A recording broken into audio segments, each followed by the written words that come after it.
So, good afternoon. We are back again with another transfer video, and we're going to talk about Arsenal being the favourites to land Yves Bissouma. Before I get into talking about that, make sure you smash the likes up through the roof. Make sure you subscribe to the channel. Big up everyone who's subscribed recently and overall. Make sure you follow the Instagram just there. Big up to everyone who's followed me on Instagram as well. Nearly on 14k. So come on, let's keep pumping that up, man. I want that up to 30k real quick. So if half of you, or just under half of you followed me, we'd be there pretty quick. So yeah, make sure you go and check that out. Also, let me just divert your attention forward. It's currently nearly 3:30 as I'm recording this, and at 6:30 I'll be dropping another video about Joe Willock. He's linked to Newcastle, and he broke a record at Newcastle yesterday. So I'm going to be talking about that at 6:30. Then at 9:30 there'll be another upload, and that is about Emi Buendia. So yeah, make sure you check that out. If you haven't checked out the fan cams from last night as well, go back and check them out. Not just the regular faces, go and check some of the other people out as well. So check out all of them. Make sure you check out player ratings as well. That already dropped earlier today. But Yves Bissouma, Arsenal were the bookies' favourites for Yves Bissouma, and Brighton, fresh off of the back of beating Pep Guardiola the other night, and my doppelganger Graham Potter, my double, fully rattled Pep. I did tell him, I said, listen, mate, try and get Arteta to go back to City, see if he'll take him back. I think that's what rattled him so much. But all jokes aside, we are favourites to sign Bissouma. Now, at the end of the game, obviously that was at Brighton's ground, they did a little lap of honour for the fans that were in the stadium. And a lot of people are putting two and two together, saying that Bissouma was saying his goodbyes to the fans, etc., etc. Now, I do think he's going to leave. I genuinely do. I think that he is such a good footballer, and this season more so, he has improved massively on his passing.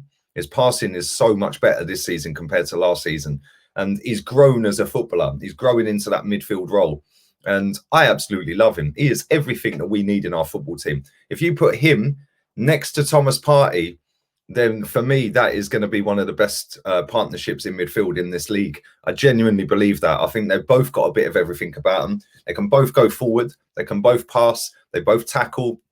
They both switch on defensively, so they know where they are on the pitch.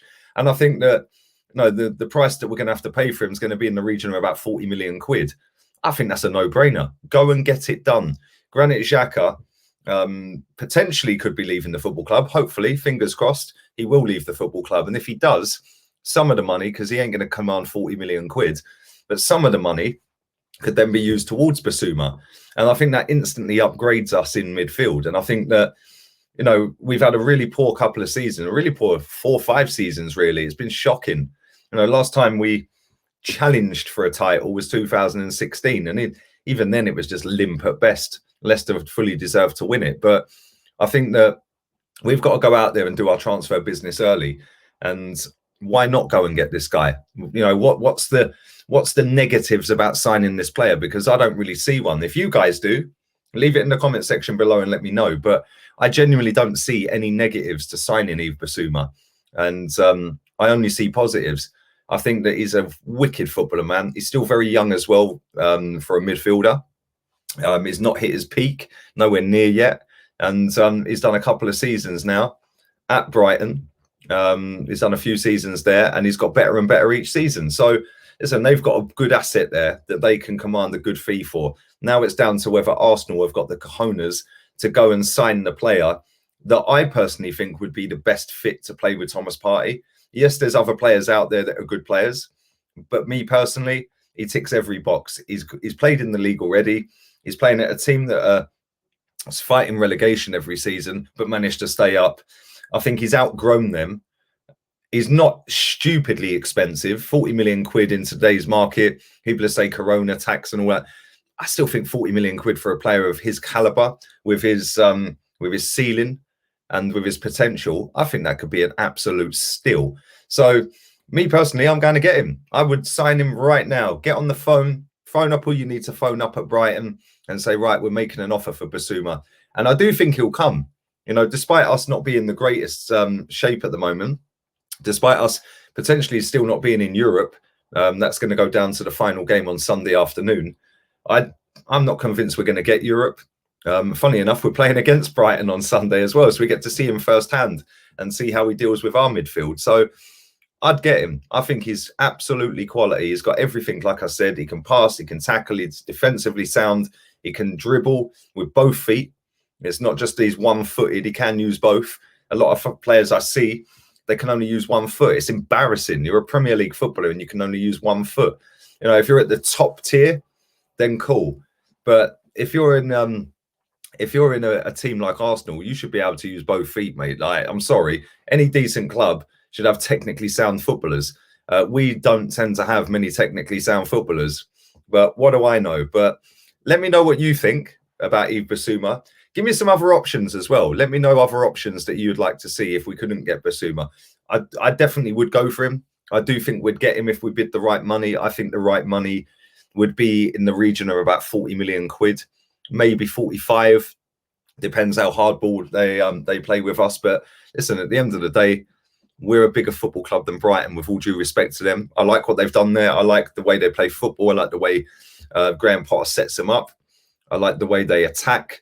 And if they had some better players, they would be mid-table at least. I think they're quality. So listen, leave it all in the comment section down below. Let me know your thoughts on Bissouma.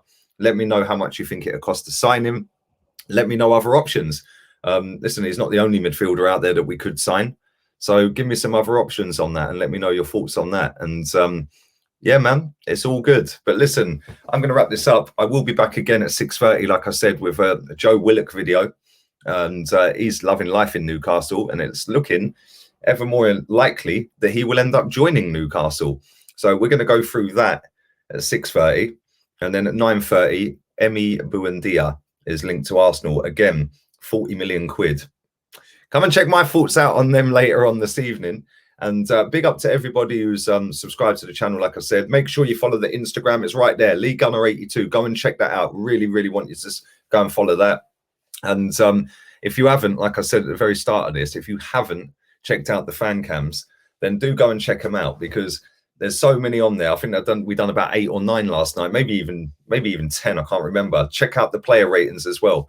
And leave a like on all of them as well, and a comment. But also tomorrow, Friday, I'll be back with rants on his channel, so keep your eyes peeled for that as well. Usual Friday, 3 o'clock with rants, and then the podcast at 5 o'clock. So loads more content to come, man. Loads more. And obviously, as we head into the weekend, it's going to be a full program again, because obviously we're playing the last game of the season. Yes. Last game of the season. What a poor season we've had. But listen, I'm waffling. All have a wonderful afternoon. I'll tat her out.